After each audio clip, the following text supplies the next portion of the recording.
Happy Tuesday, Indianapolis, and welcome to July's episode of Tuesday 10.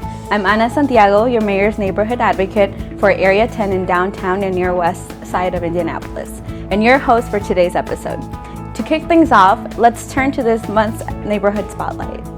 Castleton, in honor of America's 250th birthday that is being celebrated all through this month, we're looking back to the country's birth. In 1776, while the United States was taking its first steps in the New England region, Indiana was still largely unknown territory to our nation's founders, but it was far from empty. In the late 18th century, many Native American tribes called Indiana home, their history and culture eventually lending our state its name, which means land of the Indians. Many of these groups settled in the central Indiana region, primarily along the White River, where the fertile banks provided for good farming and the river itself promoted travel, trade, and fishing. One such group, the Lenape, otherwise known as the Delaware, had small settlements in the northern part of Marion County along the river, where Castleton exists today. Originally hailing from the Delaware River Valley in what is now New Jersey, the Lenape were forced out of their lands by European settlers. Further west in Indiana, they were welcomed by the Miami tribe, where they lived for decades before eventually suffering displacement yet again, around the time that Indiana became a state in 1816. Today, even though Castleton has since become a major retail hub of Indianapolis and is home to the state's largest mall, the history of the region still lives on in the land itself. To learn more about the Native American history in our city, visit indieencyclopedia.org and then search Native Americans, or pay a visit to our very own Ida George Museum in downtown Indianapolis. Next, this month's park spotlight takes us to the opposite end of the county, where Southwestway Park is a southern Marion County staple, and another home to the Lenape peoples in the past. And thanks to its park status, the natural landscape that the Native Americans call their home has been preserved in some heavily wooded areas, with hiking trails throughout so you can experience the natural beauty yourself. The park also features athletic fields, a concession stand, shelters for rent, and a playground that is currently under construction and scheduled to open this fall. Next, we want to highlight the Indy Parks program that is making sure kids across Indianapolis have access to healthy meals all summer long, summer servings.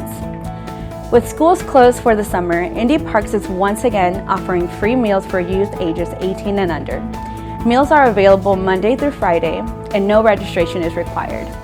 Youth must be present and eat the meal on site.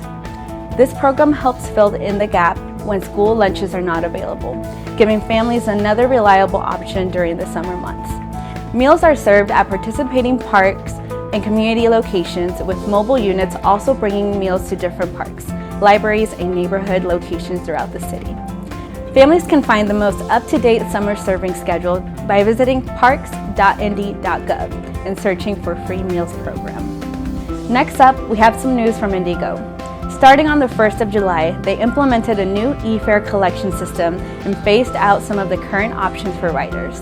The new MyKey Plus system can be accessed online or via an app that can be downloaded to your smartphone. Physical smart cards are also available at the Care Center desk at the Carson Transit Center. Magnetic stripe passes will no longer be available for purchase, but if you already have a magnetic pass, they are still usable until July of 2027. However, starting in August, the old MyKey app and the cards will no longer accept new funds. For more clarity and to ensure that everyone is prepared for the transition, Indigo is offering several information sessions at the Transit Center for riders to attend. There, Indigo users can get a new smart card, sign up for the new system, and get information about the new features of MyKey Plus. The sessions are happening every weekday throughout the 2nd and 3rd week of July, as well as the 3rd and 4th week of August. Both morning and evening options are available. Find more information at indigo.net. Next, we're highlighting one of the most beloved public assets of our city. The Indianapolis Cultural Trail is celebrating its 20th anniversary. The impact of the cultural trail in our city cannot be understated. When the first segment was completed in 2007, the ICT was one of the first urban trails of its kind in the world. And since then, it has grown to over 10 miles long and has attracted international attention, representatives coming from all over the world to see how they might replicate the trail in their own cities. But the trail has done much more than just draw out outside attention. According to a new report released by the nonprofit organization that maintains the trail, the ICT has helped Indy make incredible gains when it comes to our local economy and our neighbors' quality of life. For example, since 2008, it has generated an additional $3 billion in assessed value for adjacent properties. When it comes to retail, space along the trail has expanded by 39% and sales have nearly doubled. But perhaps the strongest indicator of the ICT success is the fact that the population along the trail has grown at 5 times the city's average. Whether you live next to the trail or not, the chances that you've been on it is high. More than 1 million people take advantage of the asset every single year. So happy 20 years to the Indianapolis Culture Trail. We're looking forward to 20 more.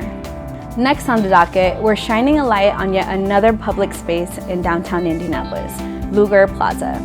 Located right outside of the City County building on Delaware Street, the green space has recently been designated an Indy Park. In this season, you can look forward to Circle City Summer at Lugar Plaza, brought to you by Downtown Indy Alliance, Big Car Collaborative, the Indianapolis Culture Trail, and the City Department of Metropolitan Development. Programming includes lawn and board games on Tuesdays and Wednesdays, live music on Thursdays, and game day beats before every Fever home game. And even when there is nothing on the schedule, you can still enjoy the plaza with amenities like a small dog park and plenty of space to sit and soak up the sun. Lugar Plaza revitalization is part of the city's broader downtown resiliency strategy to activate public spaces and create community in the heart of Indianapolis. So the next time you're downtown, be sure to stop by Lugar Plaza to see what your neighbors are up to. You can find the full schedule of events on downtownindy.org. Just search Event Calendar. Up next, we have an event from the Mayor's Office of International and Latino Affairs. On July 12, from 1 to 3, the office will be giving away free backpacks and school supplies at Shepherd Community Center on the east side. Families with K-12 students are encouraged to register in advance using the QR code on the flyer.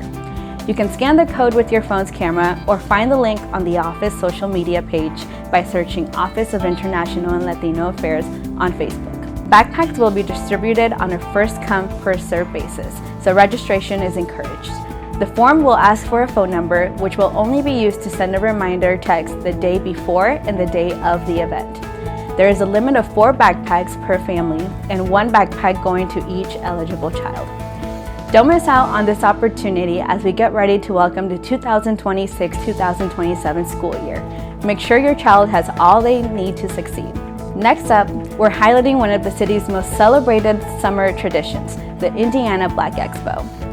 Founded in 1970, IBE was established to promote cultural awareness, educational advancement, and economic opportunity throughout Indiana. Over the decades, the organization has grown into one of the nation's largest and longest-running African-American cultural organizations. Every summer, thousands of visitors travel to Indianapolis to participate in IBE's summer celebration. Spanning across nearly 2 weeks, the celebration features community programs, networking opportunities, educational workshops, youth activities, live entertainment, and cultural experiences. Residents and visitors alike come together to celebrate Black excellence and the many contributions that African Americans have made to Indiana and beyond. This year's Indiana Black Expo Summer Celebration will once again bring energy, culture, and community spirit to the downtown Indianapolis. Whether attending a workshop, supporting a local business, or enjoying one of the many entertainment events, participants will have the opportunity to take part in a tradition that has shaped Indianapolis for more than 50 years. This July, Indianapolis joins communities across the country in recognizing Disability Pride Month. The observance traces its roots back to July of 1990, when the Americans with Disability Act, commonly known as the ADA, was signed into law. The legislation was created to help ensure that individuals with disabilities are provided with equal access and opportunities in public life.